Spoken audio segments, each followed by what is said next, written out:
I expected to see a better change. Right, a significant change. Oh. What the hell? About a week ago, I got a lead about a warehouse that was full of antique motorcycles, and everything was for sale. These are the sorts of phone calls we dream about, so I jumped right in the truck and headed the 5 hours to Louisville, Kentucky. I had high hopes for uncovering the next piece for Wheels Through Time Museum, but when I got there, I gotta be honest, I was a little bit disappointed. None of the bikes were up my alley. Too shiny, too much chrome, over-restored, cowhide seat. By this point, I'm getting discouraged. I'm starting to think the trip was all for nothing. And then I saw this. A genuine 1954 a genuine 1954 Corvette. Now, I'm actually a motorcycle guy, but this car was pristine, so I decided to jump out of my comfort zone and buy the car. The previous owner bought the car in 1980 and had a ton of work done to it. I've actually got all the receipts right here. Now, everything Richard had, he rode or drove, but there was one problem. The car had been sitting neglected for years. So today we're working on the 1954 Corvette. Over the past several days, we've diagnosed some pretty serious issues. The goal is to get this thing back on the road today. Now, in 1953, Chevy introduced what many consider to be the first American sports car, the Corvette.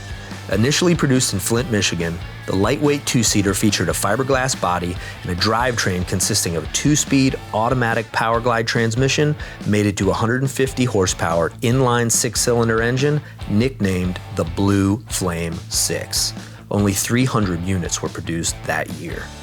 So I bought this car about 3 weeks ago and initially got the car, drove it right into the trailer, thought everything was running pretty well. Turns out the car had crazy carburetor problems. Now, these early Corvettes had 3 side draft Carter carburetors. They aren't complicated, but they're a lot different than most of the carbs we work on here at the museum. Lucky for me, I've got Dr. Ken here. 3 times as many carburetors as I like to deal with. I'm used to dealing with one linker. Ken works on all sorts of stuff. He's the expert of experts, and today he's gonna help us get this thing back on the road. So after addressing the carbs, we didn't see any change at all. Since carburation and ignition problems often mirror each other, we decided to pull out the distributor so Ken could rebuild it. Well, we found out that we had a fluctuating point gap because this was wore out, and we had like a 35 thousandths variant. Well, a lot of the parts were still only fixable to a point. We still got 3,000 to 4,000, but that's much better than what we were running. So hopefully it will put us on the right track to where we need to go next. Okay, so order of operations. We've got it brought up on compression on the front cylinder. You can put it back. You knew where it went. Okay, so it only goes in 2 ways, guys. What you've got is a distributor drive gear here. This drives the oil pump. Yeah, and all of this I punch marked so that everything would be back in relationship with our button. Everything's back in relationship with the button. Looking at the button, we need it in a 5 o'clock position. Okay, well, here we go. I don't even know if this is gonna fit. It's going to fit. Wait. And it won't go in until it's right with the pump. I think you just hit it. No, that's not in with the pump. Right there, we got one more. No. Oh, there we go. That was it. Yep. Whew. Got me nervous there for a minute. That's got to be right where it's got to go, and It only goes in That looks right. one way. That sure does look right. Early Corvettes have always been collectible and rare, and I couldn't pass on the opportunity to buy a first-generation example. The body style was extremely unique, and they feature the famous Blue Flame 6 engine, which they only used for 2 years. But what makes this car particularly cool is the color. During the first year of the Vette's production, all the cars off the line were white.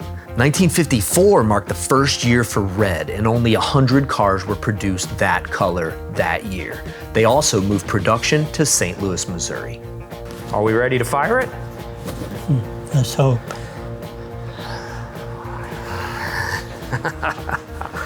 Okay, here we are. So so when we fire this thing up, there's no telling how it's gonna run. We think we've got some of the issues fixed. What we do know is Ken still has to dial in the timing. So here we go.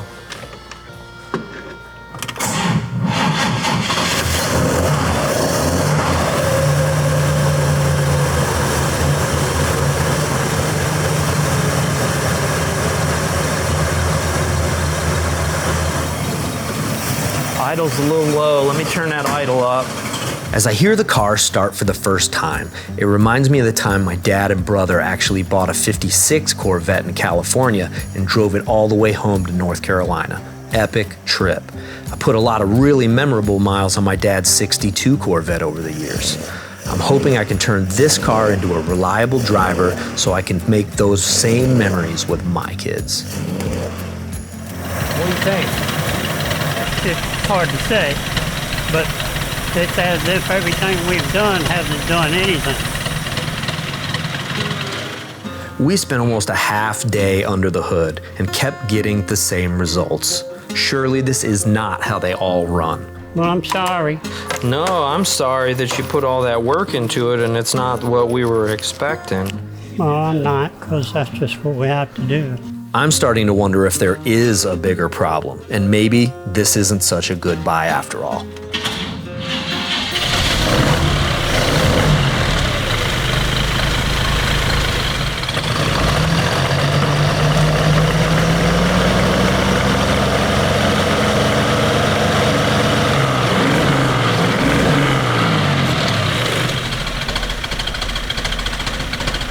You don't like that at all. White, Ken? It's like white over here. Well, we changed the plug. Well, when you have this many multiple problems, it's just hard to address one thing and think you've got it fixed. But it's still breaking down once it gets above a certain RPM. Not knowing what else to do, we just decided to jump in the car and see if there was any improvement at all. We're getting there, I think. We'll see how she runs down the road, man. The weird part is it ran pretty good before.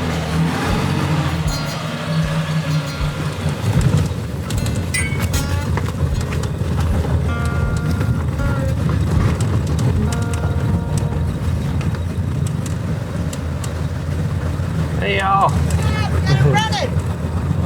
Kinda. Kinda. We'll see about that. All right. Well, I'm a bit disheartened because I expected to see a better change. Right, a significant change. Oh, nah. What the hell? I didn't want to admit it to myself, but I think we might have actually gone backwards. This thing's running like crap. Let's pull in here and see what's up.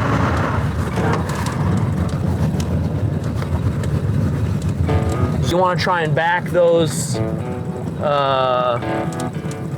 the mixture needles out and bring the idle up a little bit? Okay. Just to see. Let's try that real quick and see if right now we may have an actual fuel issue. If not, it's those plugs that we're running. Ken's worked on everything under the sun, and literally nothing shakes this guy. In my head, there's no problem Ken can't fix, and that's the sole reason I haven't lost hope yet.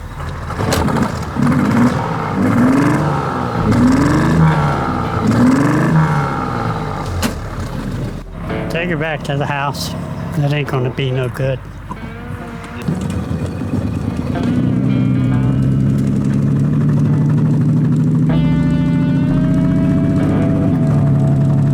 Some of them are not even firing. Yeah, I don't even have enough power to.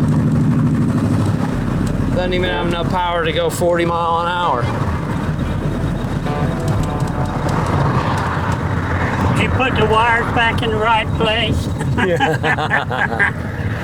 Did you put them all on? I don't know. I better go check.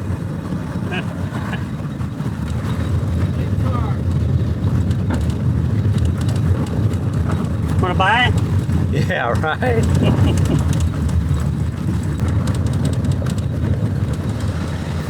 At this point, frustration's starting to kick in, and my saving grace is that Ken's keeping a level head and a methodical approach.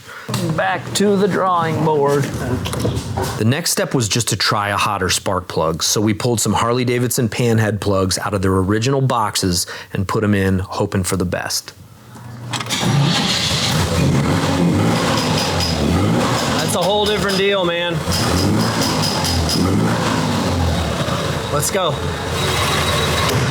It's running smoother. It's definitely running smoother. I can already feel it.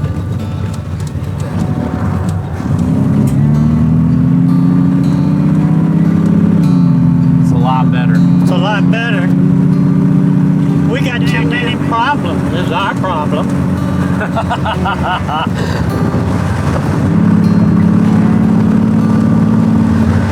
God, I sure think it's running a lot better than it was, man. That's a massive improvement.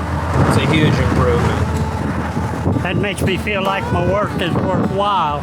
I seriously don't know what I'd do without Ken's help and expertise. Over the years, he's been one of my biggest mentors, and I literally learn something from him every single day. We in business. Man, this thing's a powerhouse. We just blasted right up the hill. Spark plugs. You know, it's been a lot of things, And even these may not be great. but I think we got it licked. At least we're one step closer. Success in my book. 30 minutes ago, you wouldn't have thought this thing had went down the road, and now this thing is ready to drive.